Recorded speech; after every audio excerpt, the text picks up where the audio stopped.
Hello दोस्तों, श्रोताओं, प्रकृति और कल्पना के माध्यम से यात्रा में आपका स्वागत है। मैं आपकी दोस्त रश्मि इस मनोरम कहानी के माध्यम से आपकी मार्गदर्शक। चाहे आप प्रकृति प्रेमी हो या ऑडियो पुस्तकों में नए हो, आराम करें, अपनी आंखें बंद करें और कहानी कहने का जादू प्रकट होने दें। आज हम मानसी और केतकी द्वारा लिखित प्रकृति के साथ 21 संभावनाओं का ऑडियो बुक लेकर आए हैं। आशा है आप सभी श्रोताओं को यह पसंद आएगी। चलो शुरू करें। रासायन मुक्त घर। घर को भौतिक रूप से साफ करें, रासायनों से नहीं। चींटियों के लिए हल्दी या अन्य हर्बल कीट नियंत्रक उपयोग करें। रीठा, सिरके आदि पर आधारित घरेलू क्लीनर आप आसानी घर पर ही बना सकते हैं। बगीचे में दीमक के लिए कुछ सूखी टहनियाँ, डंडियाँ रखें। फिर दीमक जीवित पौधों को परेशान नहीं करेगी। अगर इल्लियाँ या कैटरपिलर बहुत सारे पत्ते नहीं खा रही हो, तो उन्हें परेशान न करें। उन्हें ध्यान से देखें। जल्द ही उनका कोवा बनेगा और किसी दिन उनमें से कोई तितली या पतंगा बाहर आएगा। कीटों पर स्प्रे करने के लिए तंबाकू के पत्तों और पानी के मिश्रण का उपयोग करें। जरूरत पड़ने पर पौधों से बने हुए जैव कीटनाशकों का ही प्रयोग करें। भोजन के लिए जंगल। अपने घर के आसपास कुछ ऐसे पेड़ लगाएं जो समाज को पूरे साल भर पौष्टिक फल, भोजन आदि दे, जैसे आम, कटहल, ब्रेड फ्रूट, हाड़गा, शेवागा या ड्रमस्टिक आदि। साथ में जड़ी बूटियां जैसे कुड़ा, तुलसी, पुदीना, ब्राह्मी आदि भी लगाएं। पेड़ पौधों का यह जंगल पक्षियों, मधुमक्खियों और पराग चूसने वाले कीटों को भी आकर्षित करेगा, जो जैव विविधता के संरक्षण के लिए बहुत आवश्यक है। छत को हरा भरा करें। घर के फेंके जैविक कचरे से अपनी छत पर खुद अपना भोजन उगाएं। उससे कई फायदे होंगे। वर्ष भर ताजी जैविक सब्जियां मिलेंगी। सूक्ष्म जलवायु के बढ़ने से छत का तापमान कम होगा। उससे सब्जियों के लिए आत्मनिर्भर छोटे छोटे समुदाय बनेंगे। छतों की हरियाली शहर में वन्य जीवन के लिए निवास प्रदान करेगी। पौधों को पानी देने के लिए जो पंपिंग ऊर्जा खर्च होगी, उससे घरों में पंखे, कूलर, एसी आदि कम चलेंगे। दूरदराज के फार्म सब्जियां लाने का परिवहन खर्च बचेगा और घर में कचरा भी कम पैदा होगा। जीव विविधता वाला समुदाय। चलें, हम शहरों में जीव विविधता वाले क्षेत्र बनाना शुरू करें। सोसाइटी के बगीचे, खाली सामुदायिक मैदान इस काम को शुरू करने के लिए सबसे अच्छी जगह होंगी। इसके लिए आपको सोसाइटी या मैदान के किसी कोने में 500 वर्ग फुट से 2000 वर्ग फुट तक जमीन की जरूरत होगी।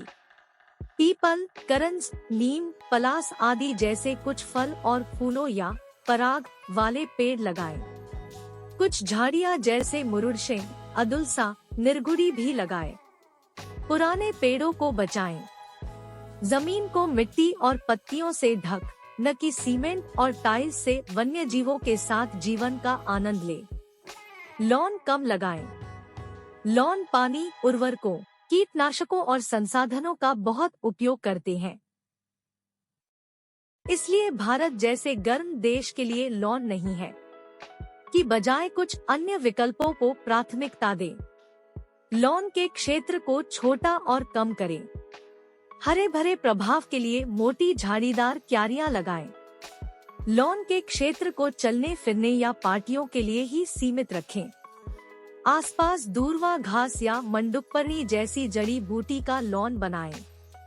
जड़ी बूटियों, झाड़ियों और पत्थरों को उपयोग कर आप विभिन्न प्रकार के पैटर्न बना सकते हैं, जो सौंदर्य शास्त्र दृष्टि से भी मनमोहक लगेंगे। घर का पिछवाड़ा। शहर के घरों के पिछवाड़े में छोटे छोटे बगीचे बनाएं। उसके लिए आपको जरूरत होगी एक छोटे तालाब या सीमेंट बटा मिट्टी से बने लगभग 2 फीट व्यास, कुछ पत्थरों, कुछ टहनियां और 10 से 15 पौधों की। तालाब का आधा हिस्सा मिट्टी प्लस गोबर से भरे और उसमें जलीय पौधे जैसे कमल और नीर ब्रह्मी उगाएं। फिर तालाब में 5 से 10 गप्पी मछलियां डालें। तालाब के आसपास 2 से 3 झाड़ियां जैसे अडुलसा, केले के पौधे लगाएं और जमीन को ढकने के लिए कुछ घास लगाएं। पत्थरों का एक ढेर रखें और तालाब के पास पक्षियों के बसेरों के लिए कुछ टहनियां और बांस लगाएं।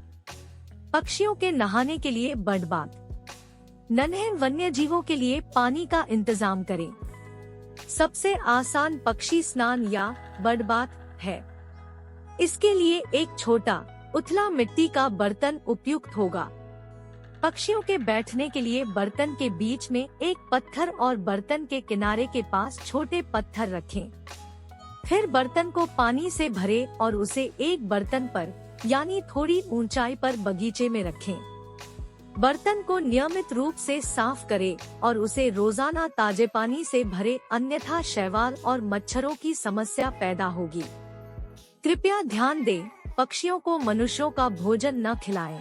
उन्हें बीज और अनाज के दाने ही खाने को दें। ऑर्गेनिक या जैविक भोजन की मांग करें। जैविक भोजन की मांग करें। यह बात हमारे द्वारा घर या कार्यस्थल पर खाने या उपयोग की जाने वाली सभी चीजों पर लागू होगी। आप फैक्ट्री में बने उत्पादों की बजाय प्राकृतिक चीजों का उपयोग करें।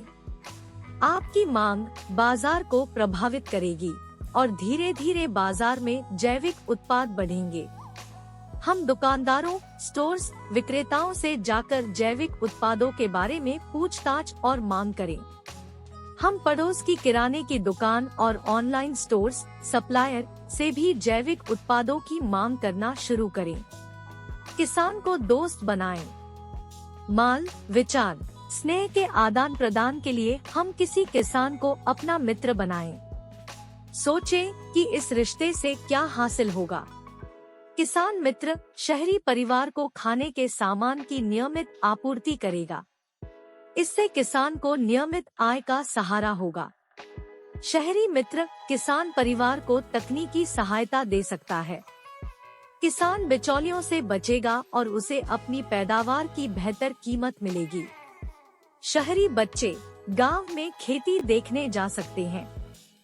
दूसरी ओर गांव के बच्चे सुरक्षित तरीके से शहरी जीवन की झलकियों का आनंद ले पाएंगे। हम गांव और शहर के बीच की खाई को पाटने का प्रयास कर सकते हैं। इसके लिए अपने शहर के आसपास के किसी गांव में हमें अपने दोस्त खोजने होंगे। अदला-बदली शुरू करें। चलें, शहरी समुदायों के भीतर एक नए प्रकार का अदलाबद व्यापार यानी बार्टर शुरू करें। अदला-बदली का पुराना रिवाज अब लुप्त सा हो गया है। अब हम इस न्यू बार्टर में कुछ अतिरिक्त और नए संसाधन, उत्पाद आदि जोड़ सकते हैं। अब हम बाजार से खरीदारी करें और लोगों के साथ अपनी चीजें साझा करना शुरू करें। घर में पड़ी हुई उन चीजों को खोजें और सूची बनाएं जिन्हें आपने पिछले 1-2 साल में बिल्कुल उपयोग न किया हो। उस सूची को सोशल मीडिया, व्हाट्सएप ग्रुप्स पर साझा करें। दूसरों से भी ऐसा करने का आग्रह करें और इसमें उनकी मदद करें। अपने आसपास पड़ोसियों के समूह बनाएं। अपनी चीजें एक दूसरे के साथ बांटें।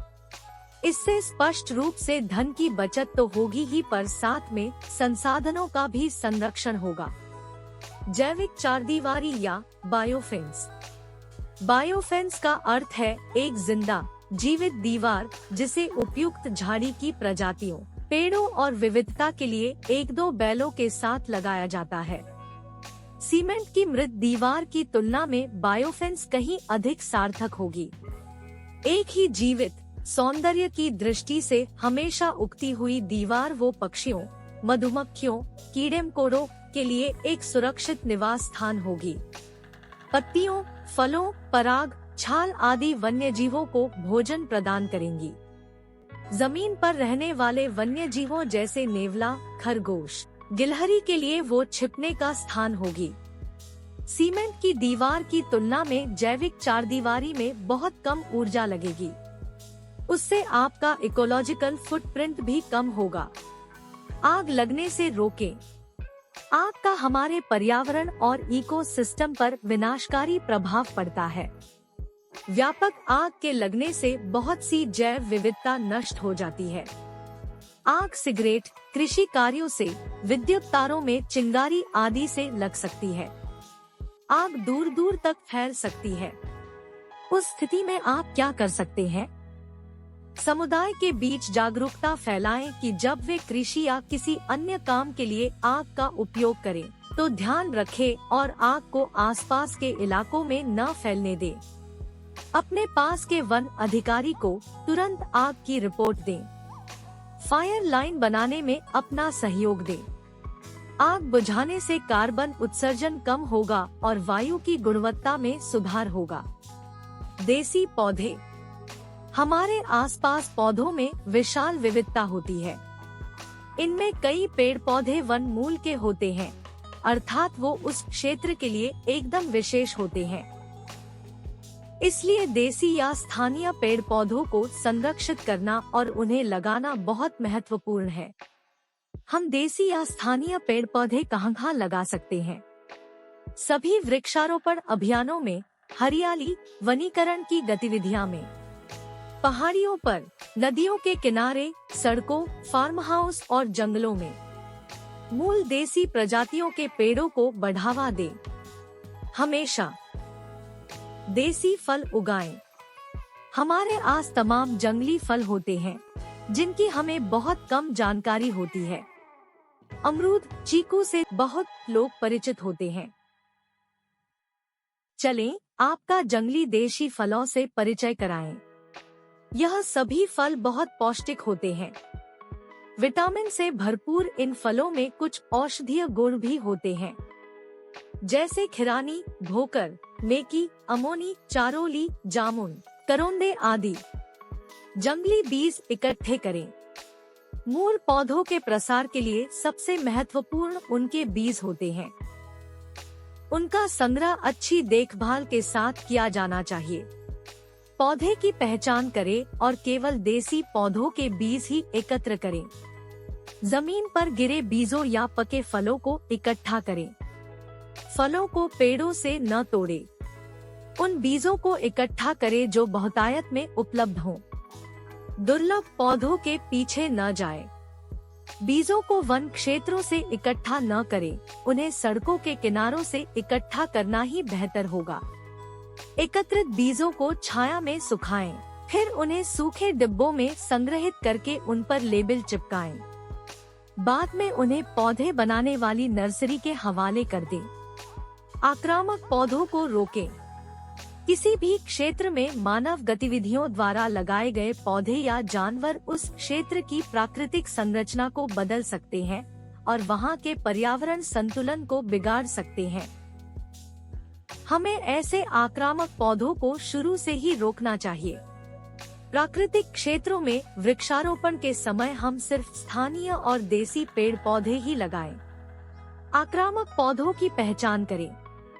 आक्रामक पौधों को यांत्रिक तरीकों से ही हटाएं। उन्हें हटाने के लिए रासायनों या आग का उपयोग न करें। आक्रामक पौधों को नष्ट करने का सबसे अच्छा समय होगा फूल निकलने से पहले ही उन्हें उखाड़ना या फल बनने से पहले ही उनके फूलों को काटना या 12मासी प्रजातियों के पूरे पौधों को जड़ से उखाड़ फेंकना। यह काम 3 से 5 साल तक लगातार करें। घास के कवर की सुरक्षा करें। जंगली घास और बायोमास किसी भी बंजर जमीन के लिए एक वरदान है। वे इसलिए बेहद महत्वपूर्ण हैं, क्योंकि मिट्टी के ऊपर घास से एक इंसुलेशन की परत बनती है जो मिट्टी पान को कम करती है। मिर्च बटा कार्बनिक पदार्थ ढकने से मिट्टी सुधरती है।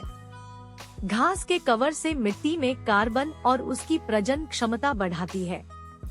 जमीन पर रहने वाले जीवों के लिए घास एक निवास स्थान होती है। घास से कीड़े और कई जानवर अपना भोजन प्राप्त करते हैं। घास की परत सुबह की ओस को पकड़ती है और मिट्टी की नमी को बढ़ाती है। इको रेस्टोरेशन में वो एक बहुत महत्वपूर्ण कदम है। जमीन की घास को न काटें, उसे बढ़ने दें, जिससे हरी घास जमीन को कालीन की तरह ढक दे। मिट्टी आयात न करें। अपनी मिट्टी खुद बनाएं। अपने बगीचों, शहर या फार्म हाउस या उद्योग को हरा भरा बनाने के लिए हम अपने पहाड़ों को हरियाली से वंचित न करें। हम सप्लाई चेन के प्रति अधिक सतर्क रहें और बेहतर विकल्प सोचें। बगीचों या रोपण के लिए पहाड़ों से लाल मिट्टी नहीं लाएं। विघटित पदार्थों की खाद में पौधे बहुत अच्छी तरह से विकसित होते हैं। विभिन्न प्रकार की सामग्रियों को आपस में मिलाएं। पत्ती, कूड़े, सब्जियों की छीलन, नारियल की भूसी, कृषि अपशिष्ट, गोबर और कचरा उसके लिए अच्छा होगा। फार्म हाउस साझा करें। अपना खुद का फार्म हाउस हो, यह बहुत लोगों का सपना होता है, लेकिन पर्यावरण की दृष्टि से यह कई मायनों में अनुचित है। इस प्रकार के विकास से सड़कें, इमारतें और सुविधाओं को बनाते समय प्रकृति को बहुत नुकसान पहुंचा है। अब घरों में जो पेड़ पौधे लगते हैं, वो भी ज्यादातर गैर देसी प्रजातियों के होते हैं। ऐसे प्रकल्प जिनमें सीमेंट, टाइल्स आदि सभी मृत सामग्रियों का उपयोग हो, अंत में बहुत सारा मलबा पैदा करता है। एक ऐसा घर जो साल में सिर्फ 10 से 15 बार ही उपयोग किया जाता हो, पर्यावरण के लिए विनाशकारी होगा। क्या व्यक्तिगत फार्म हाउस सही है? चलें, पृथ्वी पर और अधिक बोझ न डालें। कई लोग मिलकर एक फार्म हाउस को साझा करें। जंगलों को बहाल करें। चलें, हम बंजर भूमि को बहाल करना शुरू करें। उसके लिए कुछ मार्गदर्शक सिद्धांत: चराई, कटाई और आग से बचाकर मौजूदा मैदानों, क्षेत्रों की जैव विविधता को स्थायी संरक्षण प्रदान करें। पहले मिट्टी की भौतिक संरचना को बहाल करें और फिर वृक्षारोपण करें। आक्रामक पौधों, पेड़ों को हटाएं। स्थानीय प्राकृतिक पूंजी को बहाल करने से स्थानीय रोजगार को भी बढ़ावा मिलेगा। व्यक्तिगत स्तर के अलावा दोस्तों का एक समूह इस प्रकार के प्रयासों के लिए काम कर सकता है और एक अच्छे कारण के लिए बजट और संसाधनों को साझा कर सकता है। इको स्कूल संरक्षण प्रकृति की शिक्षा से शुरू होता है। यहाँ इस आंदोलन को शुरू करने के कुछ उदाहरण दिए हैं। अपने आसपास के पेड़ों और पक्षियों को पहचानने की कोशिश करें। यह काम पूरे वर्ष करें और उस दौरान पेड़ों, पक्षियों में परिवर्तन आदि पर ध्यान दें। फील्ड गाइड, प्रकृति, विकास, जैव विविधता विषयों पर किताबें लाएं और उन्हें नियमित रूप से पढ़ें। अपनी जीवन शैली पर ध्यान दें। अपनी असली जरूरतों को पहचानें। सतर्क नागरिक बनें। आपकी जीवन शैली का प्रकृति पर क्या दुष्परिणाम होता है, उसका अध्ययन करें। कचरे के अध्ययन से शुरू करें। कचरा कहाँ पैदा होता है और कहाँ जाता है, उसे समझने की कोशिश करें। आशा करते हैं आप सभी को यह ऑडियो बुक पसंद आई होगी। धन्यवाद।